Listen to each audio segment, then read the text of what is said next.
The grand final, our Heroes of the Storm tournament, goes into the final best of 5 series. We have the Donuts against the Hardos once again. This is the third qualifier for the Masters Clash tournament, the Heroes of the Storm tournament on the European server that will likely end with the grand final in France. It's a bit of a question of COVID, of course, but right now things are looking better. But it will be really interesting because this is this series is going to be awesome for multiple reasons. So one of the reasons is that, of course, if you win a qualifier, you qualify for the Masters Clash directly. You don't have to go through any kind of last chance qualifier. There's no points that you gather here. You qualify directly. The Donuts have tried. They've tried and tried and tried and tried. They ended up in the grand final twice now. And both times they were defeated. Both times they lost. And they must be a bit frustrated at this point. This is the third time in their third attempt that they make it to the grand final. And now they face off against the Hardos, a team with a lot of former HGC players that everybody kind of expected to be qualified already. But in the first qualifier, they had to play with a sub player. They played with Max Passion. Hazops didn't have time to play. And they lost early against Chili Mountain. In the second qualifier, they made it into the semifinals. And guess who they played against in the semifinals? They played against the Donuts. And they got their asses kicked. They got crushed, absolutely crushed. The Donuts took the Hardos down with a 3-0 and it wasn't even close. So it was kind of crazy. So for the Hardos, this is now one of those things where they can say, okay, that was a fluke, we had a bad day, doesn't really matter, we're gonna bring it back here. And you have now these two teams fighting against each other where a lot of people have their money on the Hardos saying like, hey, this game has so many top players in there, they gotta take this. And at the same time, the Donuts, who so many times now made it into the grand final but couldn't qualify yet, and one of those two teams will now make it for the main event. So in our first map of the best of 5 series, we got Towers of Doom with bans on Chromie and Medivh. Those don't really come as a shock. The adjustment that has been made, though, is the ban on Anubarak. Lucio also banned out, but more so the Anubarak ban because Bad Benny has been playing this hero over and over and over again. Both teams actually played a lot of Anubarak games where they were trying to go for quick and decisive kills against heroes on the map with the Anubarak engage and then a follow-up. Early Uther pick again. We've seen adjustments on him that put him very much higher in the priority. Nick again on Reyna has been playing a lot with him. Ace in the hole on level 1, Behemoth armor on level 4. In the semi-finally had some insane amount of stacks here and an incredible hit point pool thanks to that. Diva is played again by Chris as previously here, but this should be a highlight game. This series should be awesome. I mean, no matter what happens here, even if it's another ass kicking, it's gonna be kind of fun. So, what exactly are the Donuts pulling off now? We have Sonya again, and we got the double support with Ana. Okay, so Ixia on the Ana, Uther gets played in the main tank role, double support setup, Sonya together with it. But what is Bad Benny gonna play right now? That's one of my questions. Also, what is Hazu gonna lock in? I mean, he, in the previous game on Towers of Doom, actually played Mephisto, so that's another one. But this is a pretty cool... Having this in the grand final is awesome. It's really great. We have a lot of good teams, but this time it worked out with the bracket and the way that they were structured. Rutsu is, of course, another one that you have to keep our eye on because there's a chance that he's gonna pick one of the very mobile melee assassins again, which he oftentimes moves in. That's exactly why Maiev got banned out now. And the last ban, as the Donuts can eliminate another hero here. Could also tinker around with the support pool a little bit more. Yasuo has been the backbone of the Hardos. I mean, honestly, a lot of the plays that were made by the front line and also by the damage dealers were empowered by the fact that Yasuo just keeps everybody alive. It's crazy, it's insane. Ixia and Yasuo, the two supports on each team side, they are both just exceptional. Absolutely exceptional right now. Deathwing, banned out. Super annoying when you're trying to channel one of the altars and Deathwing just interrupts the entire thing. But now that we have the double pick, what do the Hardos pull off here? You can already tell from the draft patterns that they're slowing this down a little bit, that both teams here are really thinking this one through. This is not going to be an easy one, and you really want to avoid going through that fourth qualifier or even having to go through the last chance qualifier here. Bad Benny again with Varian. We've seen that a bit more from him recently. Most of the time it happened on Tomb of the Spider Queen, but also on Towers of Doom. Not really a new pick for them. Of course, Varian has been banned a while ago. Cassia and Rutsu with his Zarya. Zarya was banned multiple times against him. He's super solid on this one, and that is an incredible setup at the front. I mean, check this one out. We got now, Lauber's of course switching this up, don't get me wrong, they're gonna swap the heroes, but this is an interesting one now. Uther's a main tank very likely, Sonya, Ana, and Zarya together with it, incredible sustain for them. And on the other side, we got Deckard Cain, Varian, and the last pick. We have Phoenix! Very likely going to be a swap with Nick and Chris. But off we go. Game number 1, Towers of Doom. Our Heroes of the Storm Grand Final at the Masters Clash Qualifier number 3 heads into its first map. So guys, let's go straight for it. Let's see who's going to take it here. The Donuts or the Hardos? Towers of Doom, map number 1 in our Heroes of the Storm match. We got Rutsu on Zarya. Ixir on Ana Copenhagen, on Sonya Lauber, on the main tank Uther, and Skog on Cassia. On the right side of the map, we got Bad Benny on Varian. The Hardos are playing this with Nick on Phoenix, Hazorps on Jimmy, and Chris on Diva, with Yasu coming in as Deckard Cain on the first map of this best of 5. Alright, let's check it out. Who takes the lead in this one? There's a lot going on here. Hardos want to redeem themselves for the semi-final loss that they suffered at the hands of the Donuts. The Donuts want to finally qualify, not come in second place again for the 3rd time in a row. Exterminator gets taken. Ooh, okay. Exterminator here as the level 1. That is an interesting choice. I mean, again, it helps you a lot with the picks against the pumpkins. You can lock those in a little bit quicker. But also you suffer a bit of the teamfight damage that you otherwise would be able to push out. So let's see what they can pull off here. The stacks are coming together slowly for Skog. He gets a couple of Lightning Furies connected, and it's a fair amount of damage on Bad Benny already. But Yasu with a good position here behind the debris was helping to zone it a bit. Sonya's of course going to sit at the top side. She's going to have to deal with Diva as the game continues. And now in another couple of seconds we're going to see the pumpkins coming up, and the teams are likely to head for those right away. Yeah, good damage against Nick, dropping the shield quickly. But they gotta also get the experience here as the pumpkins are now up on the map. Ixia not really rotating too aggressively. He's always double checking those bushes, and he really needs to. There's a lot of traps that can be set up by the Hardos, especially once that Bad Benny has his level 4 talent. But it seems that both of the teams are just simply going for their own pumpkin camp and not really trying to invade. So no super aggressive moves at the beginning of the game at least. Everybody is just going for a camp exchange as the mercenaries get locked in.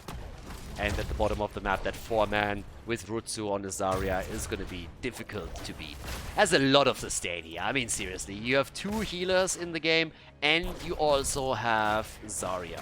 So there's a lot of teamfight sustain for the Donuts, and that will be incredibly difficult to take out. And we've seen so many bans against Rutsu Zarya too, that you can imagine people know what's going to happen here. I could totally see some bans coming in against Zarya later on in the game. Top side, yeah, Copenhagen is playing this out against Chris, but there's also Nick now moving in, and that could be the first kill in the game, and indeed it is. Nicely done. They make the quick rotation happen, Nick warping over, and that's a quick one. Well done here. So, now we have in the middle of the map still a bit of a push out. Also this time no shielding potion, instead we get the Ruby on level 4. And Taunt is of course now ready, and that's the big one. And it's also being used against Uther. I don't really think that's the problem for Lauber, especially since some teammates are making the rotation from the bottom of the map. Skog is looking for additional stacks, but Lauber is staying a bit too long, and all of a sudden he's facing off against 3. So he eats a lot more damage than he expected. Doesn't fall though, and they go for Bad Benny, who's pretty much out of mana. Sonya even rotating in from the top. First altars are being announced, so we get the triple altar phase in just a few seconds. They're starting to play this a bit more aggressively and very willing to engage into fights too. Yeah, it's getting to be a crazy game. There's the 20 stacks for Skog at this point, and the channel at the top left and top right as usual. So therefore we're going to see the fight in the middle at the bottom of the map. 4 shots on each side. And I honestly think that the Hardos have... Oh, Deckard Cain! Deckard Pain! And the old geezer is dead again. Yeah, didn't socially distance. He's part of the high-risk group, and that was just too many people in such a small area. So that one was a given. Deckard is down, and there's some push potential for the Donuts. They get the kill. They take the altar, and they're starting to also take one of the towers down at the bottom of the map. Bam! Trying to open up the wall a little bit, even damage against Jimmy. Varian is now coming in. Lauba comes through with a quick stun. I don't think that Benny can go for the taunt. Actually, now that we're having 2 more heroes coming in from the top side, they have a chance here. This is a 5 versus 4. Sonya isn't here. X here gets taken down. Completely isolated. They were hoping to get the counter kill against Bad Benny, but that's not happening as long as Yasuo is just sitting tight with a Deckard Cain. So, there we go. Same time, Sonya just saying, okay, I guess I'm not needed there. I'm going to move back towards the top, and then we're going to take this one. Rutsu, the boys, they're taking the camp. Bad Benny, he sees Uther, but he's not making a move yet. They're not invading anything yet.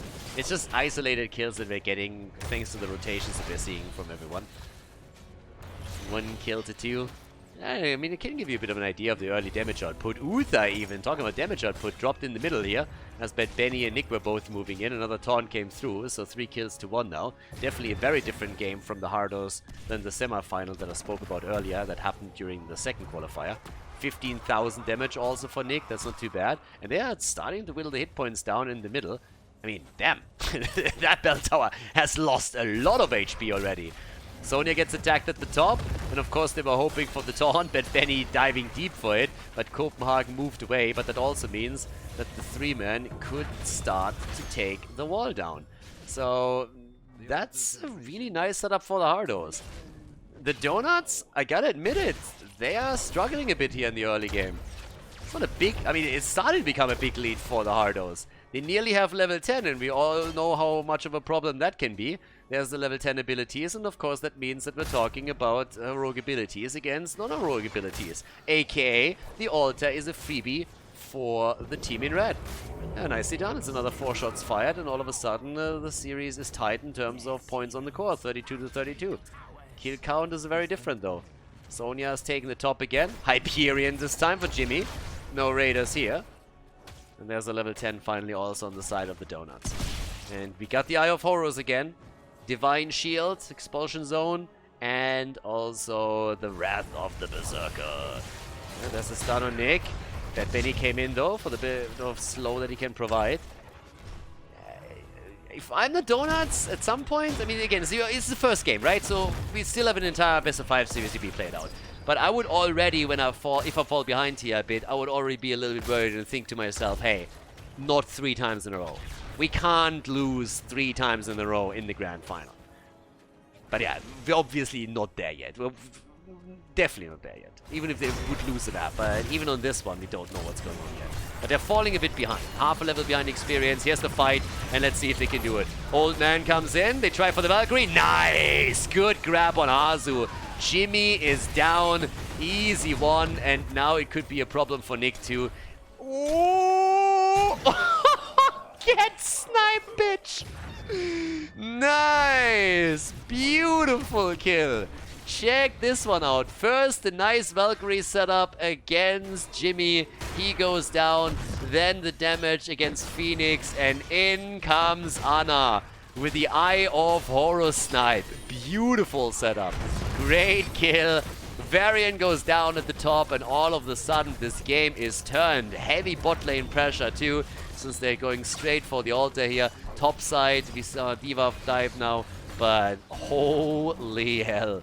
That snipe, the Eye of Horus here. Perfect. Well done. 5 kills to 3 now. Big boy snipes coming in. There's the channel. That's 5 shots fired. And of course another 5 thanks to Rutsu, which means 10 points off the core. 22 to 32 now. And a big, big change in momentum. That fight was worth so much for them. So yeah, well done. With that, they have good control here. That could lead to a lot more, because Pumpkins are going to push through the bot lane now. Up at the top, though, that's a dead Sonya, isn't it? Yeah, dude, if you don't know where your opponent is, don't make that move if there's a Varian on the other side. Yeah, Copenhagen is dead. He's definitely dead. He cannot survive this one. So Sonya is down. Overstepped way too hard. They had no vision. That means that 3 of the Pumpkins will make it through, but of course the result also is that top side we're gonna have the altar channel. So 3 shots fired, 2 shots fired at the bottom, as you can see. 19 points on... no, they actually got all three of them through. My bad. So 19 to 32, but the altar, the bell tower at the top is lost. That was also worth quite a... I mean, again, bot lane is more important. There's 2 pumpkin camps that are moving through it, but still. 33 stacks for Cassia. Not crazy either, but also not bad. And now with another attempted kill attempt. And not quite.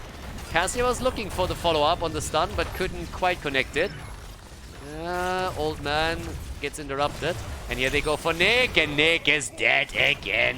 They're really decisive in their kills now. Trying to get those set up with 6 kills to 4. Single altar at the bottom of the map now. Sonya still trying to reclaim the top bell tower.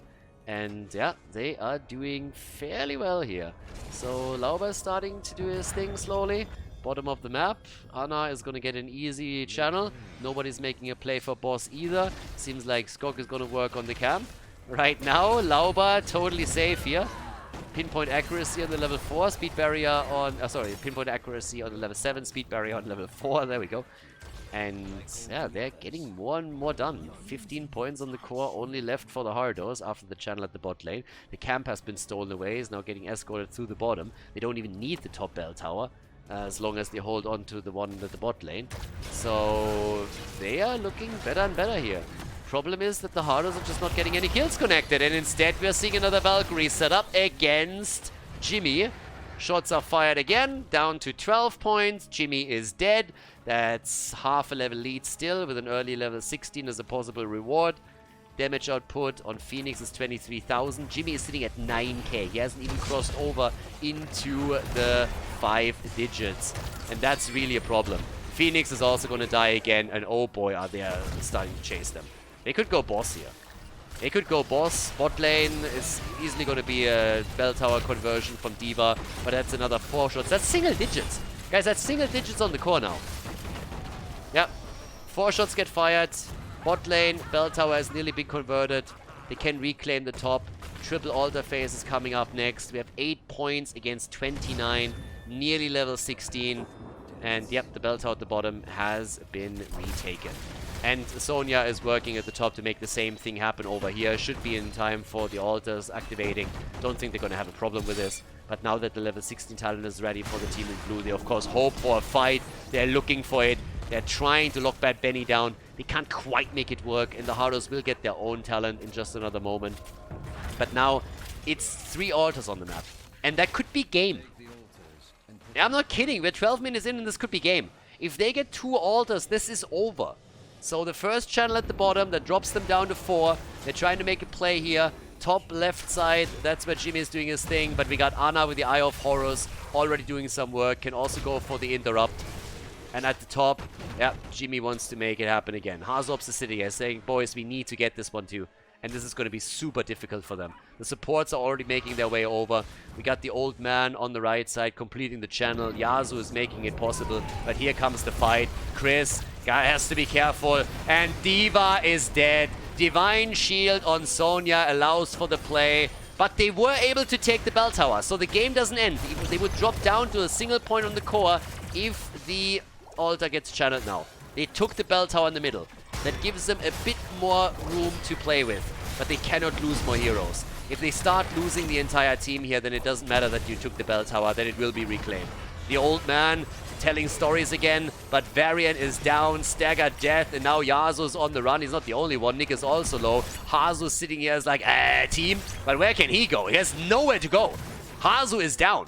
And now they can try and retake that bell tower, and it shouldn't be a problem at all. It's already at 50% HP. Yasuo with the channel, and he moves away before he gets interrupted. If they take this one, it's game. Take this one, channel the altar, and it's lights out. And that's exactly what they're doing. The Hardos losing game number 1 against the Donuts after a great start. The blue team with the lead in the grand final. Bam! 1-0 in our Heroes of the Storm match here at the Masters Clash tournament. GG and well played. Before we head into game number 2, make sure that you subscribe to the channel if you haven't done it yet so you don't miss out on any future content here on Khaldor TV. Battlefield of Eternity, map number 2. The Donuts turned it around. The Hardos are now down 1 map. That was a nice one. It was a really fun game, especially those late game fights. They were pretty impactful for the Donuts. They fell behind in the early game a little bit, but they turned it. So now for the Hardos, they have to, of course, rally and try and make the plays here over on Battlefield of Eternity. So let's see what they can pull off. We got the ban against Zarya. That doesn't come as a shock. First of all, she's great on Battlefield of Eternity. Also, it's a ban that we oftentimes see against Rutsu, especially on this map. But given what happened on map number 1, of course, it was pretty much bound to be a thing here on our second map. Yeah, the Heroes of the Storm tournament, the Masters Clash, it continues. We have our third qualifier, as I said. 2 teams are already qualified for the main event. Those teams are Wash the Heat, who by now renamed because they got picked up by 30k. So we have them as the first team to qualify through qualifier number 1. And in the second qualifier, Chili Mountain qualified. So those teams are already guaranteed to be in the Masters Clash. Everybody else is still trying to secure their spot. Ana gets banned, and we also... Well, what are we going to get here? Could still see, of course, that Uther ban, maybe the Uther setup. Cassia has been banned quite a bit. Then again, we're looking on Battlefield now, so oftentimes the priorities are shifting slightly, depending on the playstyle. There's a lot of Reyna plays now for the Hardos. I don't really think that necessarily means he's going to be banned. And, well, I kind of forgot that Medivh was still available. So, yeah, of course, he's not going to be a thing. So, now, first pick. There's the Uther first pick. I don't know why the Light is abandoning Snowman all the time. But, yeah, Uther just hates winter for some reason. Maybe he grew up in California or something. I don't know. But as it stands, Bad Benny is maybe playing that Uther main tank. It really seems to be that way. But what else are we going to get now? We got our Stukov first pick and a Nubarak. There we go. I talked about this draft in the first game. And this time we have a Nubarak locked in together with Stukov. So it's the dream combo already if you want to come in for quick engages and get those kills worked in. So I like it. It's already scary right from the beginning. This is a scary combo if it's executed well. And both of these teams have showcased in the past that they are very good playing with the Nubarak setup. So, let's see what they can do. Sonya comes in, and we get Cassia as well. Okay. Yeah, pretty traditional picks for them now. And again, Sonya, super powerful here. Together with Nubarak, what they're gonna get on the side lane is gonna be another question. I mean, there's tons of options. Urel would be really neat to have. You could go into a Blaze setup if you want to have the bunker as a setup, for example. Just give you a few options here. I've seen a lot of D.Va also, just create a little bit of space for the backline. But they missed their ban! What? That's a fail right there. Alright. So, they missed the ban. Seems like Rutsu didn't lock this one in quick enough. Okay. Well, you snooze, you lose, baby. That's how it works. We'll see how much of an impact that's gonna have. But yeah, Maiev gets banned instead. Don't really think that it's gonna be too crazy. But yeah, the traditional ban against Rutsu is in. I mean, 2 of the hero bans that we're seeing for the Hardos are targeting Rutsu directly. And now they got their picks. Hopefully they're locking those in. It's been a while since I've seen the team miss a ban, I gotta say. So, yeah. Kind of forgot to lock a hero in, I suppose. Or they just said, like, you know what, guys? We don't need that. We don't need to ban anything. Let them have whatever they want. We're going to crush them. There's the Lucio pick, and we have Vala. Yeah, that's going to be cool, too, because we've already seen Rutsu on Vala in one of the previous games. And he absolutely beasted it over there. So, yeah. Okay, the final 2 picks. Nick and Yasu. They are still looking for heroes here. And that will round out their draft for the second map. Lily! Oh my god, what? I think Yasu played a bit too much on the NA server. Lily and Sergeant Hammer, whereas Li Ming gets picked for the Donuts. Okay, guys, this is gonna be a highlight. Battlefield of Eternity, Lily and Hammer, Vala on the other side with a Li Ming. We got the double support with Stukov and Lucio and a Nubarak at the front. It's party time. Battlefield of Eternity. Someone in this game is looking for adventure. our second Heroes of the Storm game in this best of 5 starts, and yeah, we got a Lily comp. First of course, we have on the left side Rutsu on Vala, Skog on Li Ming, Kopenhagen on Stugov, and Ixia on Lucio, with Lauber coming in on Nubarak. Alright, the double support meta, it's back, guys. It's been back and like sniffing around the corner a little bit for a while now, but now both of the teams are locking in the double support. We have Bad Benny on Uther for the Hardos. We got Yasu on Lily, Chris on Sonya, Nick on Cassia, and Hazu, he's playing Sergeant Hammer. They gave the Germans the tanks again. That never ends well. If history taught us anything, then it's like you can't give the Germans any Panzer. That's always a bad thing. So top side, we're running the Goblin already. Hazu's annoying as hell on that hero, and yeah, they have to engage into that somehow. There's of course blinds and stuns that they are now using to try and protect the hammer as much as they can. It's gonna be a protect the hammer setup, to a big extent at least. But yeah, we are in for a bit of a treat here. Chris, Nick, and Yasu, they're gonna do their thing at the bottom of the map. Okay, Bad Benny is pretty much a really different setup because it's a 3-2 split now compared to the 4-1 split that traditionally exists on this map. But, well, let's check it out. Arrow build for Vala. That one doesn't come as a shock either, of course. We also have, in the meantime, the charge strike, so no stacking on that end. Plus the Furious blow over here. 1 minute into the game, Hammer is at least kept at bay for now until level 7. That's normally not a problem because afterwards that's really where the power spike for Hammer hits hard with the hovering siege mode that allows you to reposition a lot more. And down at the bottom, they go for Bad Benny, a little bit of a lock, and Uther, they can't get him. They just can't take him down. Uther makes it out of the fight. It was a good move from Hazu too. He helped to create the space to allow Uther to escape, so good for him. Lily is now rotating down to the bottom of the map as well. And here we go. Nick topside. They are doing tons of work on that gate. The tower is down. That camp got mad value. The bottom camp hasn't even been taken. Instead, they're trying to go for Skog and barely... Well, actually, Skog. Hello? Hazu. He wanted the kill. He couldn't get it. As at the top side, we have a 4 versus 3 fight. And the Panda is able to escape. Wow. This is already a fun game. Action all over the place. Top lane, bot lane. Both of the teams trying to lock kills in. They're going for the structural damage here. And so far, at least, the Donuts have been at the receiving end of the beating. Because their walls are crumbling. We have the bottom wall falling, the top side is suffering a similar setup. So now that level 4 talents are ready for the two teams, we're of course continuing with the Triumvirate for Li Ming. We also have for Sergeant Hammer with the siege tactics, the traditional setup. Lily went into the Surging Winds over here, and the teams are now locking in their Shaman camp. But it is party time. Yeah, let's see what we're gonna get with this. Because right now it will be all about the objective. And Sergeant Hammer can zone them out really well, but doesn't have the hovering siege mode yet. And of course you have Vala with the Monster Hunter on level 1, no stacks to level 4, but still that does some damage, and they have the better chase, and they're using it right here on the Immortal to try and lock the halftime show in. So let's see what they can do with that. Not happening so far, but yeah.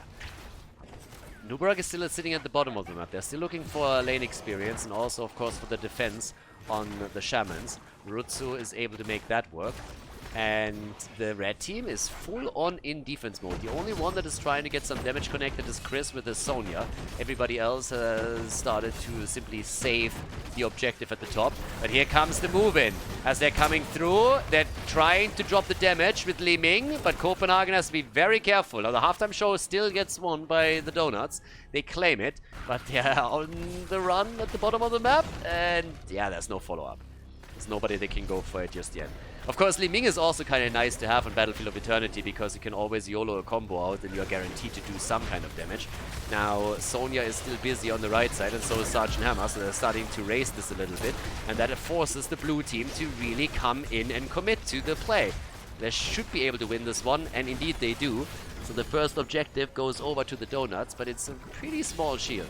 It's not really a big one by any stretch of the imagination, so now they can start to move through the top lane and try to take the wall down, maybe even get some damage on the fort itself. But this is an important game for the Hardos. If they lose on the second map, fall behind with an 0-2, that is always difficult to recover from. Reverse sweeps are not unheard of in Heroes of the Storm, but still, it's always difficult, just simply from a mental perspective too. So right now, you want to shut this down as quickly as you can. But as you can tell, as Stukov has solo lane, now bot lane against Sonya, they get some serious damage against the fort. But thankfully the level 7 talent for Hazu was ready, so he can reposition with Sergeant Hammer the entire time, while also working in the auto attacks, and that allows them to defend.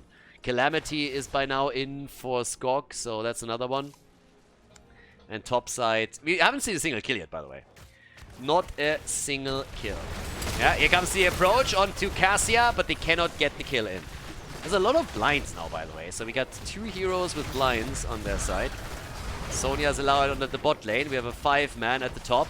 And Sonya is therefore able to go for the camp. Also going for the wall here, and another tower falls. So, yeah, it's pretty good for the Hardos. Again, the Donuts do well on the objective. They have done some damage at the top, but let's not forget that the Hardos the entire game have already done structural damage to those walls. The camp gets taken, good for them, but a Nuburak gets eliminated. That's the first one to fall in this game. First kill is finally in. Hazu gets attacked, and there's a lot of zoning happening with all the spaces getting created here. And they're still trying to get a kill against Lily, and they just can't. And that's the end of Vala. They overstayed, and I honestly don't know why. I honestly don't know why they thought it was a great idea to fight a 4 versus 3. Yes, they had the camp there, but now they lost a second hero. Vala has 8 stacks, that's kind of nice, but it's getting a bit rough here. Now we got the Seraph's Hymn in as well. Copenhagen gets some assist from X here, but that's 2 supports. Chris is still in trouble. And of course, Stukov hits like a truck. Stukov hits like a truck with his auto attack. He has the hardest hitting auto attack in the entire game. 2 kills to 1 now. The level 10 would soon come in, but they should be able to close that gap quickly. The Donuts defend their top fort for now, and now that the objective is up, they're already moving into the middle before Sonya can come back, who, by the way, committed to Leap. Sonya with Leap. Level 10s are in, only for 1 team, but the halftime show is 1. That's all that they need here. Now they buy themselves the time to go for the experience to grab the rogue abilities. That was a really clutch play from the Donuts. Get the XP in just in time, get the level 10 afterwards, at least try to, and then make a play for the objective. But they are not on 10 yet. And Nuburak could get some additional experience at the top lane. Sonya is starting to do damage on the right side, and Harzops is moving in for it too. There's a level 10. Finally, heroic abilities. Divine Storm. Divine Storm for Uther. Yeah, Rain of Vengeance. It's gonna get a bit closer here. They got the Cocoon. They could try and make the engage happen. Lauber comes in, and they are most likely locking this one in too. Uther already gets Cocoon. There's the Divine Shield. They try, not the Divine Shield, the Sound Barrier. Leap into the back, and the kill against Lucio. Lucio is down, but the Immortal has been claimed. They get the Immortal, and let's see how much more they can get here. Can they get the bottom fort? Or the top fort? I mean, again, if they set the attack up on both sides, then you have to make a choice on what you want to defend. Bad Betty wants another kill, though. The staggered death against the blue team would now the dream of the Hardos. If they can make that happen, that would be fantastic. So, let's see. Bot lane. Yeah, Sonya's the only one to defend. The Nuburak is there as well, though, so that forces Uther to rotate down too. Nobody's making a play at the top, so the honestly, the value of the Immortal has so far been limited. Lauber is playing around this, still spawning a couple of beetles here and helping out with some extra damage. Meantime, we have the fight at the top happening. Nick is a bit low, but he's getting damage connected and is allowing the kill. Stukov is down, Ford at the bot lane has been eliminated, and Lauber is still on the run here. Leap! The short distance leap, the stun, the cocoon, and Lauber says, see ya boys, I'm out of here. Bad Betty, and... he gets out, nice. Well, yeah, this is how you escape. You just lollygag around the entire time, you get leaped on, then you simply stun one, you cocoon the other, and you slowly make your way out and then dive away. That's how you escape. Top side, 1 kill. Ixia, oh, he dodged it. He dodged it. Big damage from the BFG in that corridor. And now towards the top.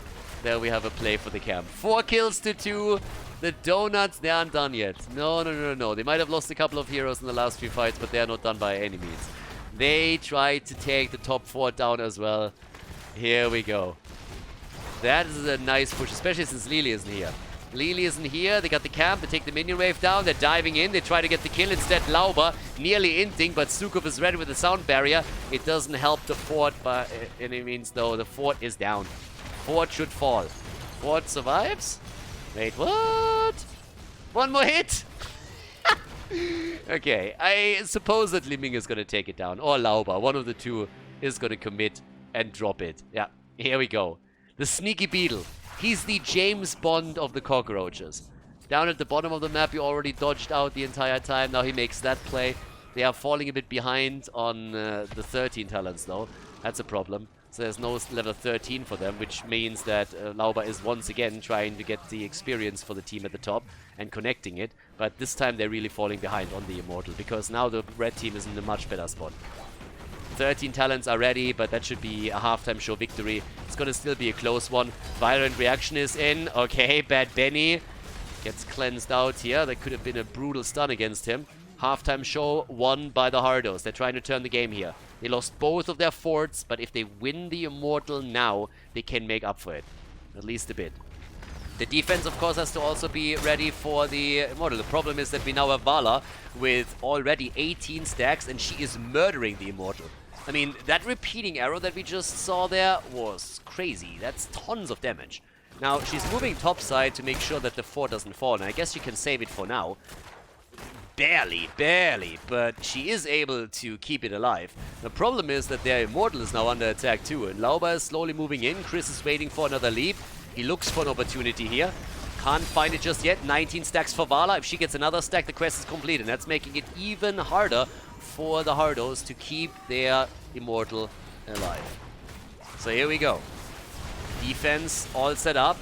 Chris wants the leap, goes in, finds an Ubarak, but they can't connect enough damage. The BFG gets used by Hazu. It's not enough. They can't get the kill. 30,000 damage now for Liming, 43,000 for Cassia, and they can still try and sneak over to the Immortal and take it. The 2 damage dealers are already underway. If Rutsu gets a double off, then he's going to be in a great spot here. Connects 1, connects 2, big damage against the Immortal. The red team, they can't lose another one here. They're losing too much ground on the map. The Hardos are in trouble, and they know it as well. They are ahead in kills, but they are starting to fall behind in experience. Rutsu is looking for an angle. He completes the quest.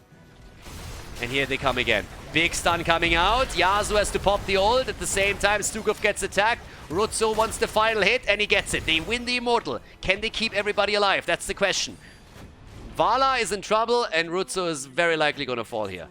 They're trying to save him. He comes in with the Raid of Vengeance, is moving back, but they are chasing him down. Bad Benny's moving in. Hazops is here. Instead, he's just buying time for the team that already pushes the bot lane. He's buying time. That's all that he does. He knows he's dead.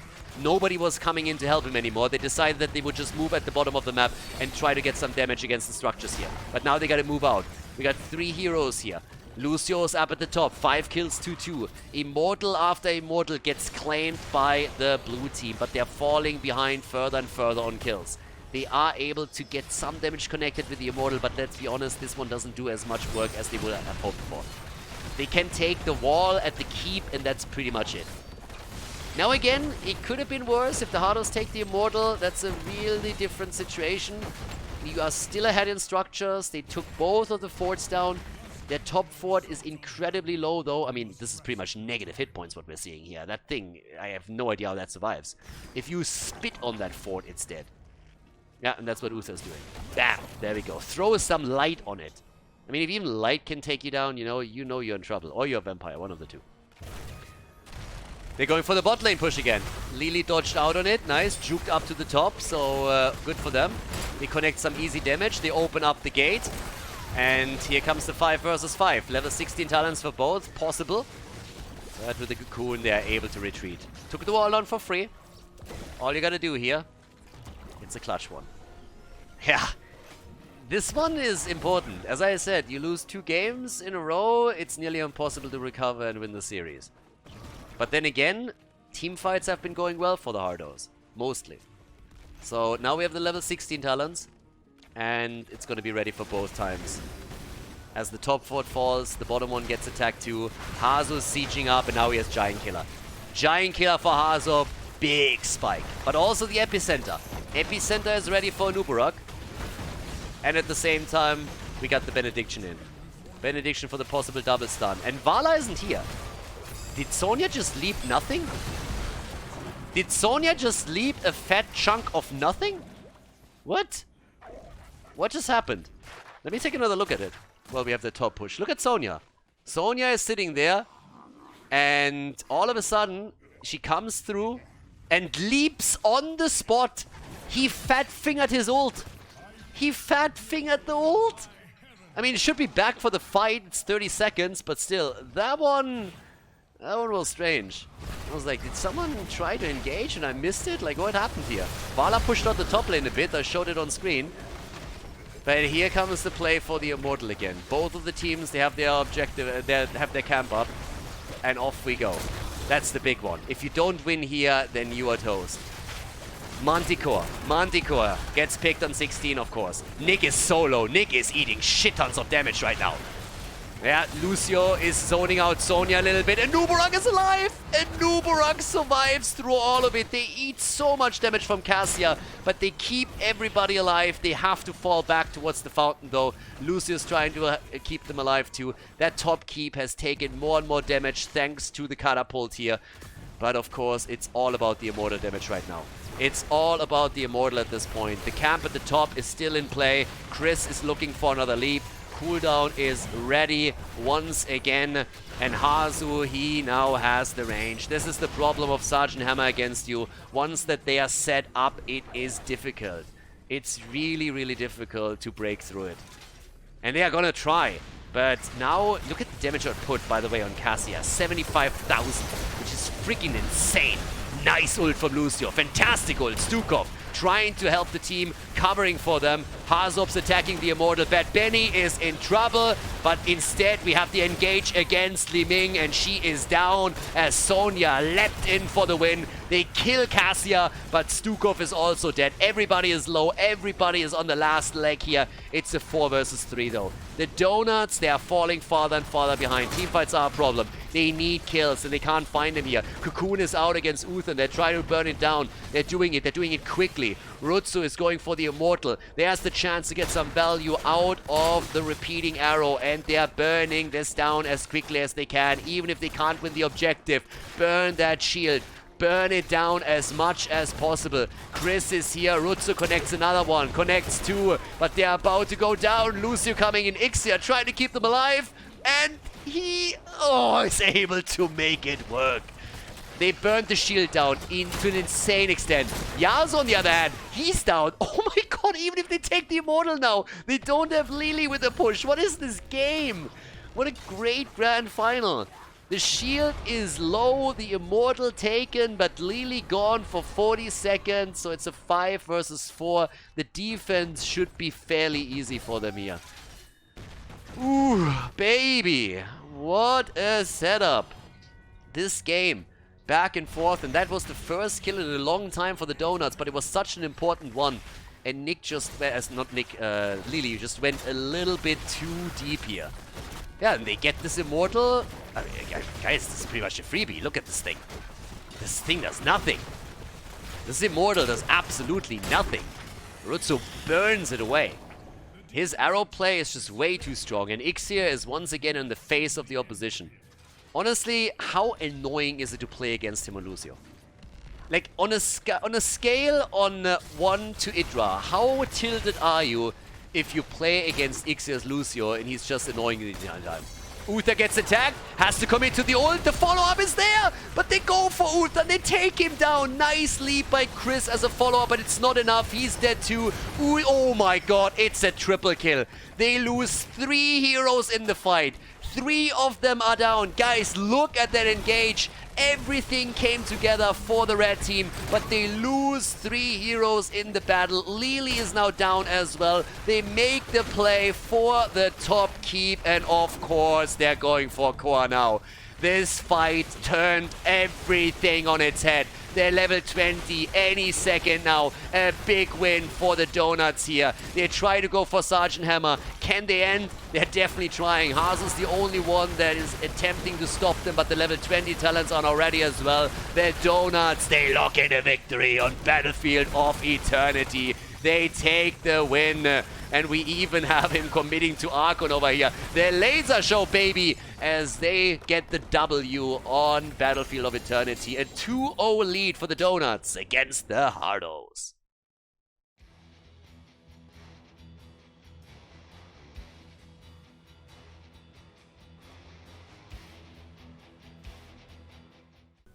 Tour of the Spider Queen, the third map in our Heroes of the Storm Grand Final at the Masters Clash qualifier. Guys, I don't know, I gotta say, it's impressive that the Donuts are able to take a 2-0 lead once again, but it's also, honestly, it's bringing up a lot of questions.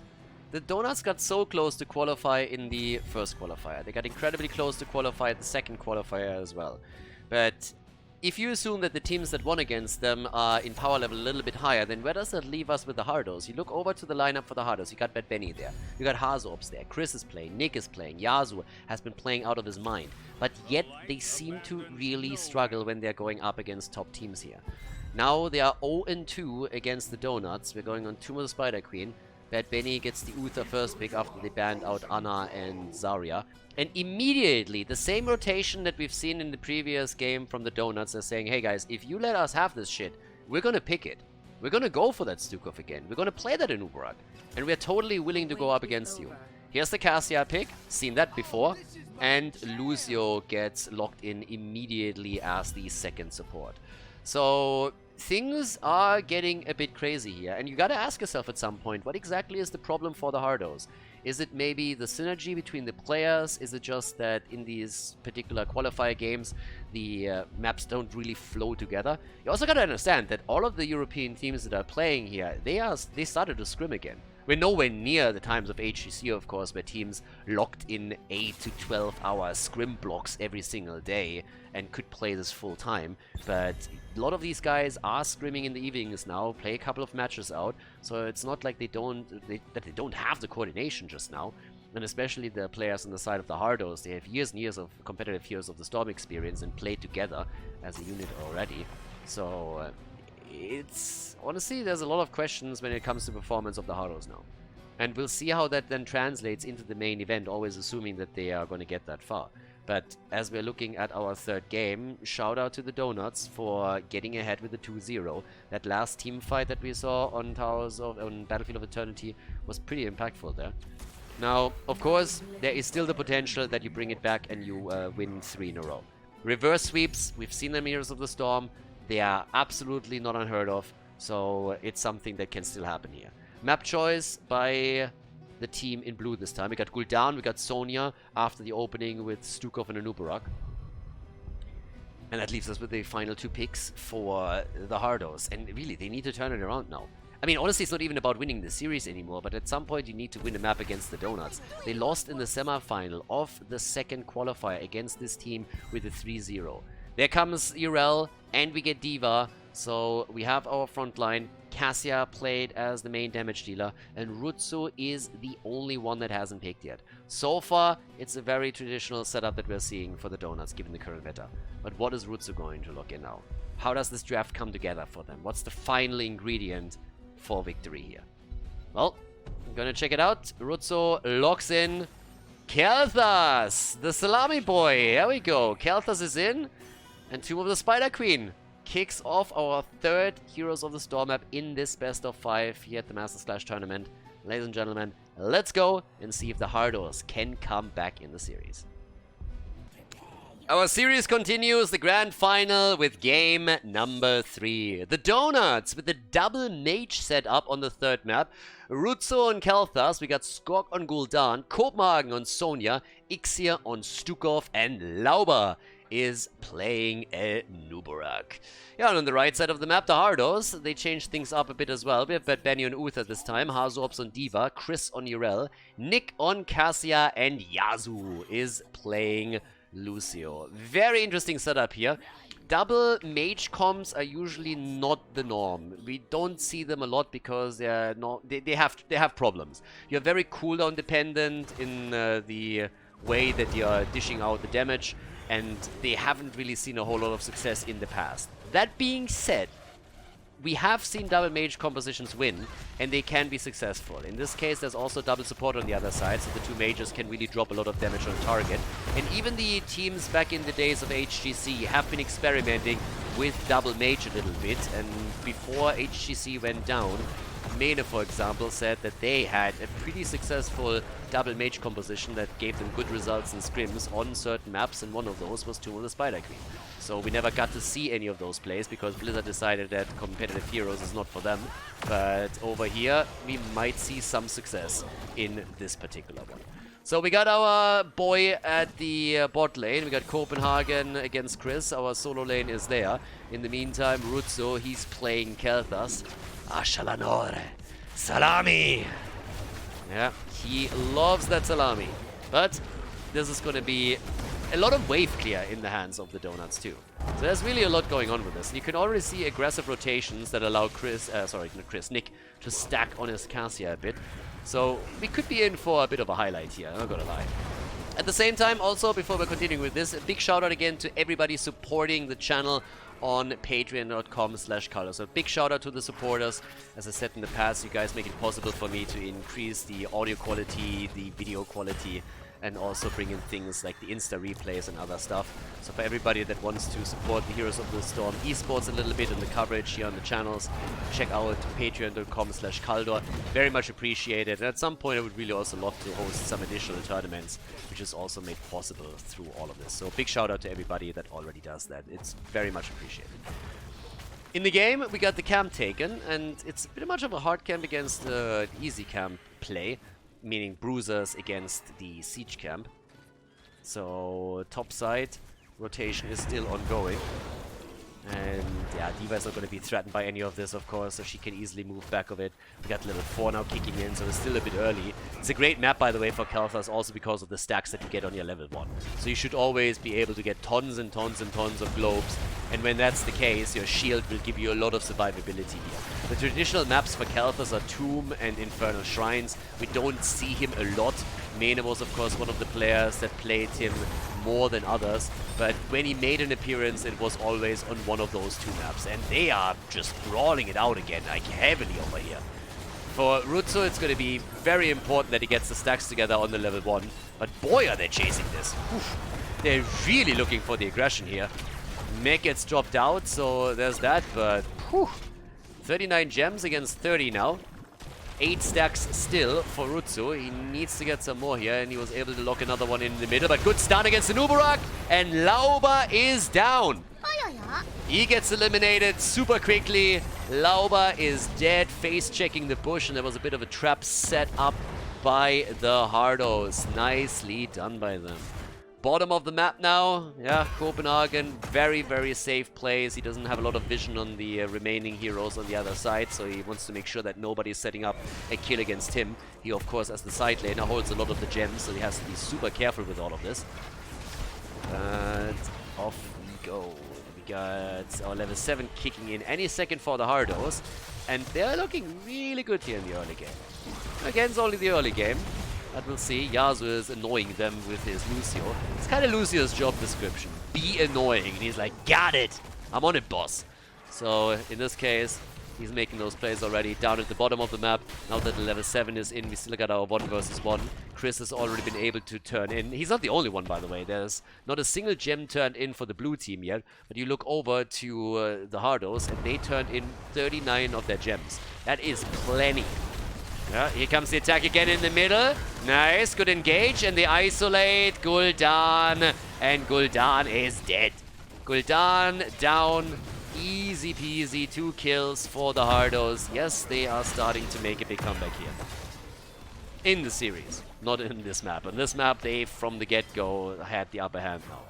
Now, Kel'Thas has 16 stacks, so he is really getting the stacks together on the level 1. And as I said, there's a lot of scaling potential for the Donuts. They have Kel'Thas, who's going to be a lot safer once that he gets the stacks together. You want to get the damage, of course, connected on Gul'dan. he's trying to complete the Ruinous Affliction here. But it's not like the Hardos don't have any stacking. In 5 minutes in, 40 stacks on Cassia is a pretty... I mean, that's quite a lot. So it's dangerous. If Nick is able to scale even harder into the mid and late game, he could be the one who murders them as the game continues, especially if this is going to be one of those long two of the Spider Queen games that can sometimes end up to last 25-30 minutes. Where Beavers at least get defeated at the mid and top lane, but of course they are still suffering some damage and the wall has been broken through already. Kelthas is done with this quest, good for him, before the level 10 hits, but just look at the experience lead that we have for the Hardos. It's actually crazy. They're nearly on level 10 now. That is a massive problem. That's nearly a level lead, which pretty much guarantees you a double turn-in. And even without the double turn-in potential, just you having the option to move with level 10 onto a structure, drop a fort, drop a fountain, steal a camp away, get a kill, that is already kind of nuts. So here we go. We got the level 10. We have the high 5 on Lucio with a double support setup. Big possibility for him. They take the camp at the bottom. Don't really think that they can use the window. It doesn't seem like they're going to try. They turned in 24 additional gems. But now that we see the Donuts coming in with their own heroic ability, they really have to make a bit of a play. Rutsu is currently stacking really well on the level 1. So is Gul'dan, by the way. Yeah, he's nearly done with this. I mean, he's on 30 already. Normally, you want to be done by level 16 so that you can get the combo with the Ruinous Affliction. But of course, the sooner you stack it, the better. Phoenix is in. Cocoon gets played. Are they completing the turn-in? Seems like it. 22 gems. Yeah, they're going to get really close here. The Horrify, of course. And if they want to get their own turn-in, then the Donuts really have to now move on to the turn-in point. Because there's... yeah, the Red Web Weavers are in. They got them. They were able to connect the last few stacks, and of course now you really need to brace for the attack. Because that onslaught could take down a fort or two. And once those are eliminated, you're starting to lose control over the map, since it's going to be much harder for you to hold the turn-in points. Because you don't have any fountains anymore. Copenhagen gets attacked, but they still hold onto the fort, at least for now. But the Web Weavers are now coming in. And Urel is immediately moving in again. Chris needs to be careful, since Ixia has now joined the fun with Stukov, so that could ruin his day. Since, oh, careful, Bad Benny, yeah, they already know. But in comes Kelthas. Phoenix is out. Can they go for a kill? No, the Divine Shield is there. Divine Shield is keeping Uther alive. They were hoping for the Uther flank. That didn't quite have the result that they were expecting. Couldn't get a kill. But the forts are still holding. So the Donuts have now defended against 2 Webweaver waves, and they still have every single fort on the map. Gul'dan is doing the damage topside. The commitment at the bottom of the map is supposed to change this, so the Hardos are now saying, guys, we need to at least take one of the forts down. And this one is likely to fall, but there's some turn-in potential still.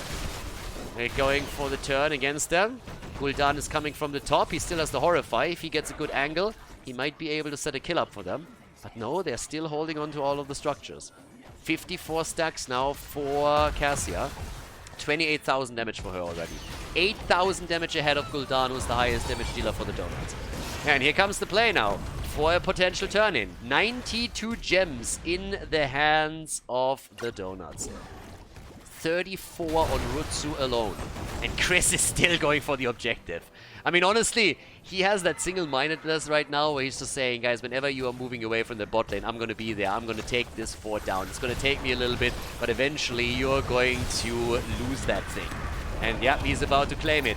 There's the Horrify, but it's not enough. Skork nearly dying to Cassia. Careful, buddy. They took tons of damage from the Ball of Lightning here.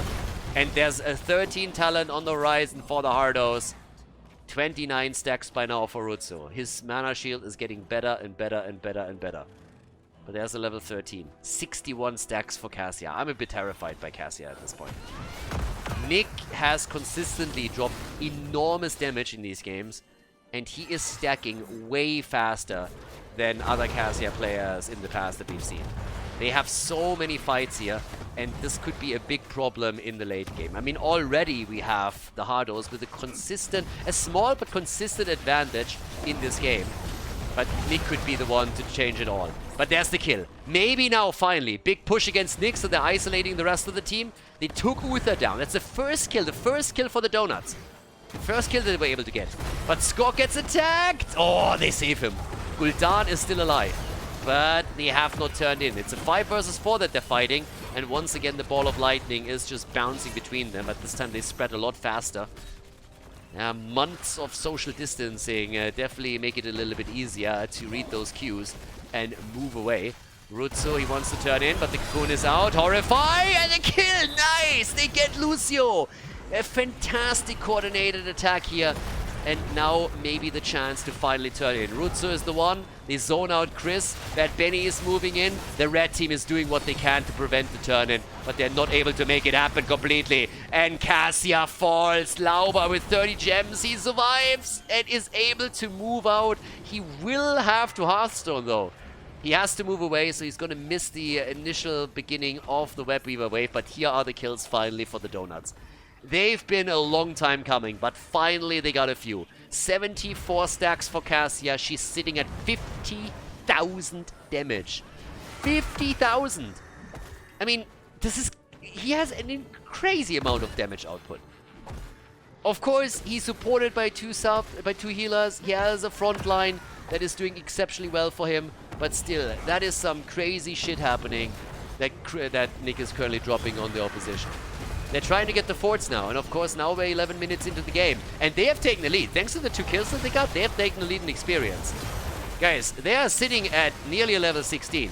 And that fort in the middle, it survives, but it can be picked up at any point in time now. And at the bot lane, they're committing with 5 heroes to make sure that they're at least dropping this one right here, right now. And they're looking great. Absolutely looking great here. Yeah, fort is down.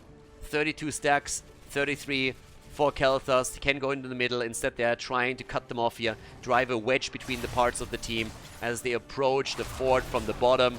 And they take it. 2 forts down now. And the level 16 any second. They are ahead experience now. They have to turn it for... They have the gems for nearly 2 more turn-ins. One is guaranteed. Second one is insanely close. And they want to turn it right now. If they can fight a level 16 fight, they're going to take that too. But here comes the Ruinous Affliction. Now you have the synergy. And they have the epicenter. So the engages get even more dangerous. Bad Benny, there's the Horrify against Chris. Bad Benny gets attacked, there's the stun. They're trying to go for Chris, but the Cocoon gets used. 16 versus 16, there it is. Divine Shield is out, Bad Benny is in trouble. 50 gems on Copenhagen. No fucks given, he still moves in and he gets the kill. Over here, they move away, and they nearly turn it onto Urel again, who barely makes it out. Uther is down, 5 versus 4. Both teams with enough gems for a turn-in. But the Donuts, they want their second turn-in. They want to draw even in the amount of turn-ins on this map. And the Hardos, they fall back. That's going to be a turn-in any second now. 51 gems have already been delivered. And oh boy, is this really the Hardos losing the series with a 3-0? They're losing ground now. Nick, again, he's stacking like a crazy person. But the fights are currently starting to end in favor of the Donuts. They have 4 kills to 2.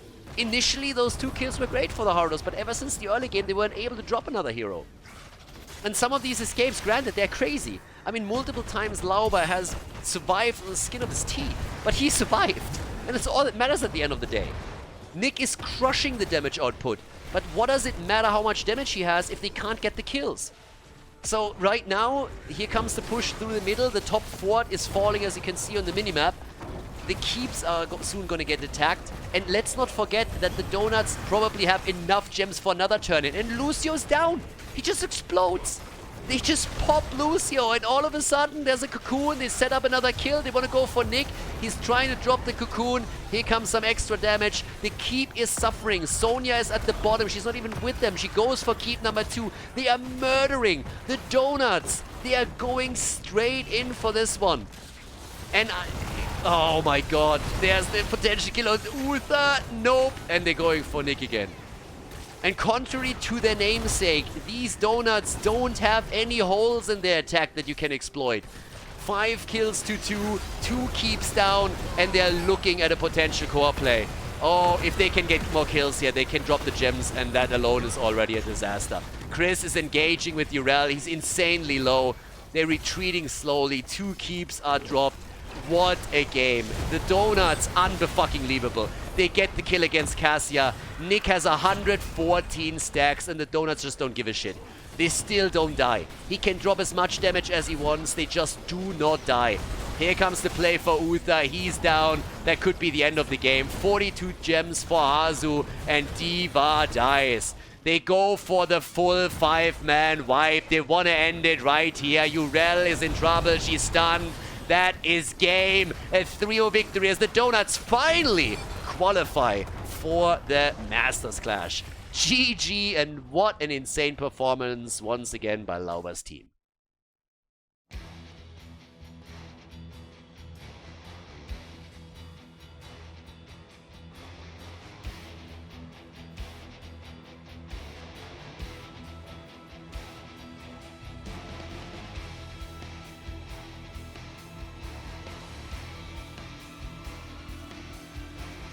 Thank you everybody for watching the video today. I hope that you enjoyed the show and the commentary. And keep in mind that the spoiler protection that is going to run for the rest of the video is made possible by all the support on patreon.com. So guys, if you want to support my work, if you want to help me start new projects and keep the spoiler protection in place, please consider heading over to patreon.com/Khaldor. There's also a link in the YouTube description, and check that out. Thanks in advance, and see you guys next time with more esports coverage here on Khaldor TV. Have a great day.